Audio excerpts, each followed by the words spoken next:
But now we got to talk about the bad of this, Ted. I hate to even bring this up, but we do have to talk about the match that you had there with the Ultimate Warrior. On the positive side, you've been selected to work with the WWF champion on this really, really big show, which shows the amount of respect that all of these promoters had for you at the time. On the negative side, the champion at the time, the Warrior, just was not that great in the ring. Let's drop in on what Meltzer had to say about this match. Ultimate Warrior pinned Ted DiBiase to keep the WWF title. This match must have been really bad because everyone called it the worst match on the card. Neither man got over, and the other wrestlers felt sorry for DiBiase because the match really hurt his reputation in Japan. Bad timing and a bad finish. Fans were mimicking both men after the opening moments, chanting Warrior every time he'd try a move and DiBiase when he would, but in a mimicking tone. Lots of catcalls directed at Warrior, basically to the effect of, what kind of promotion is the WWF if you're their champion? So, man, some pretty stiff comments there. Apparently, the match wasn't great. Ted, did you have a hard time carrying Warrior when you get into the ring with him? Oh, it was horrible. I mean, I'll be the first one to tell you it was horrible. I mean,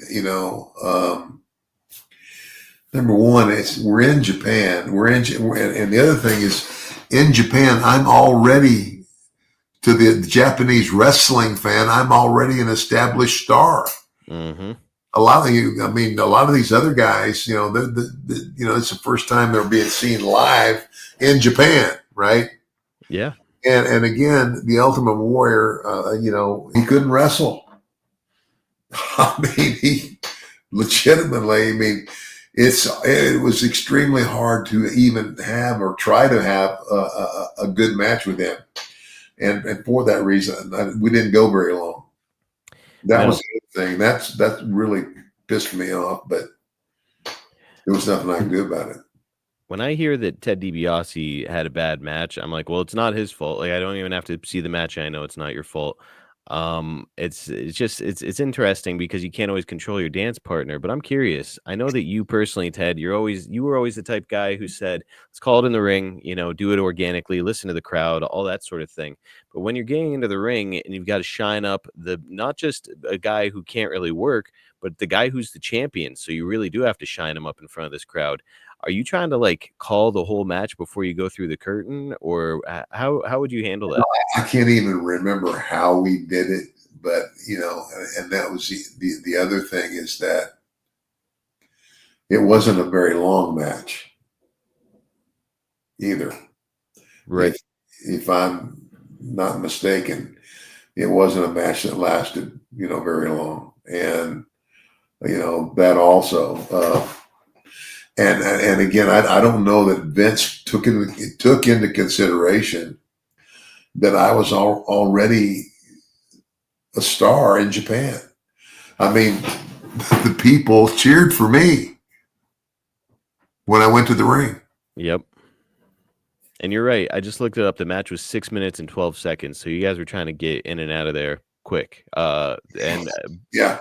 You had a long ramp to walk down too for your entrance. So it's like you guys are trying to get this damn thing over with. But it was terrible.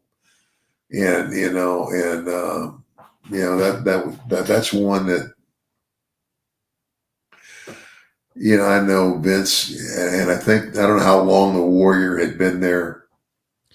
Since 87, I believe, is when he started. So this is 3 years. But again, he just won the title at Mania the month prior. So, or actually earlier the same month, he won the title. So it's not a great start for Warriors champion. No, not well, and not and for me, an existing star, mm-hmm. to have to do a job for that guy, and do it in 7 minutes. Yeah. Again, though, it does point to how much respect they had for you, where they're like, we know this guy's the shits. Let's put him with DiBiase. DiBiase can probably get the best out of him. But man, even you struggle to get that guy, over.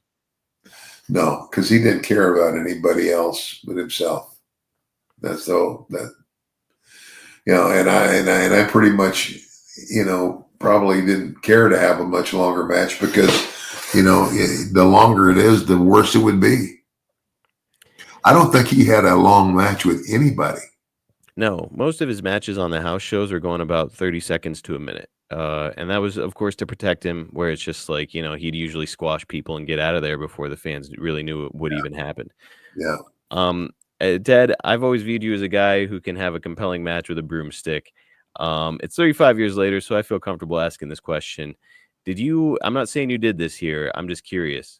Did you ever consider allowing Warrior to fail intentionally when you climbed into the ring with him? Let me rephrase that so fans can kind of grasp this. If a guy like Ted or Jake or a really experienced wrestler wanted to, and they were climbing into a ring the ring with a guy that they didn't like, they could make them look like absolute shit if they wanted to, Yeah. just because you guys kind of know the tricks of the trade. Did you ever consider doing that to Warrior since you weren't a big fan of his? Well, no, because the other thing that I was, a businessman, Hmm. and pro wrestling it's a business. And so, when you get in the ring, you're going to do what you're told. And, I did my best to make him look good, which is, I don't know. I had never seen that match replayed, and I probably don't want to It's a tall order to make him look good out there. for anybody to make him look good. Yeah. Ted, the Egg Dome is a hell of a setup. I know you weren't necessarily satisfied with the match, but man, what a cool venue and a great historic building. Yeah. And I know that you've worked some of the biggest and most impressive venues across the entire world. What can you tell us about working in front of 50,000 Japanese fans in Tokyo? Hey, it was awesome. It was an unbelievable event, but it's not the largest crowd I worked in front of. Oh no. The largest crowd I wrestled in front of was at Wembley Stadium, Yes, sir. SummerSlam, 93. and me and Mike Rotunda, No, uh, excuse me. It was SummerSlam 92. and we're wrestling the Road Warriors, right? Mm-hmm. Hmm. Yeah, that was the biggest crowd I ever wrestled in front of. And you had just worked in the Sky Dome for WrestleMania in front of whatever it was, like 60,000 some odd fans.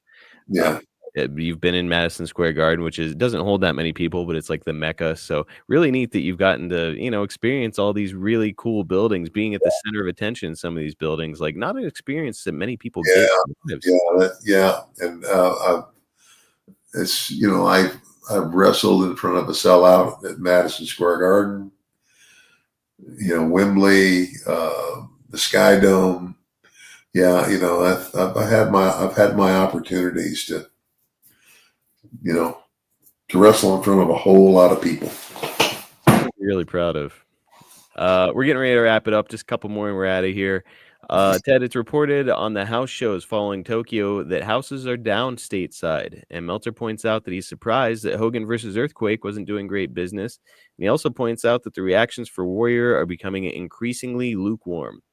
So, Ted, do you believe that crowds were less interested in seeing Hulk Hogan if he wasn't a champion, or is this like a WrestleMania hangover? Well, I don't know. I mean, the thing is, um, the guy that was getting the push wasn't getting over. Hmm. The Warrior wasn't getting over. He was not.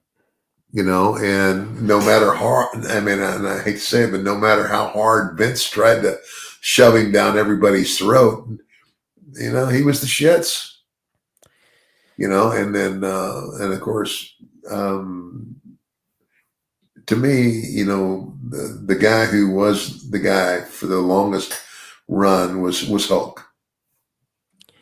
As a kid, I liked the Ultimate Warrior, and I can see why people saw so much value in him as a character because he was charismatic and he was a big entrance, he was exciting. But I always compare him to he's like a Ferrari with like a Ford Taurus engine under the hood.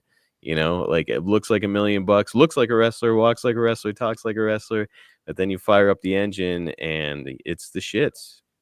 Yeah, and it put. That's pretty much it.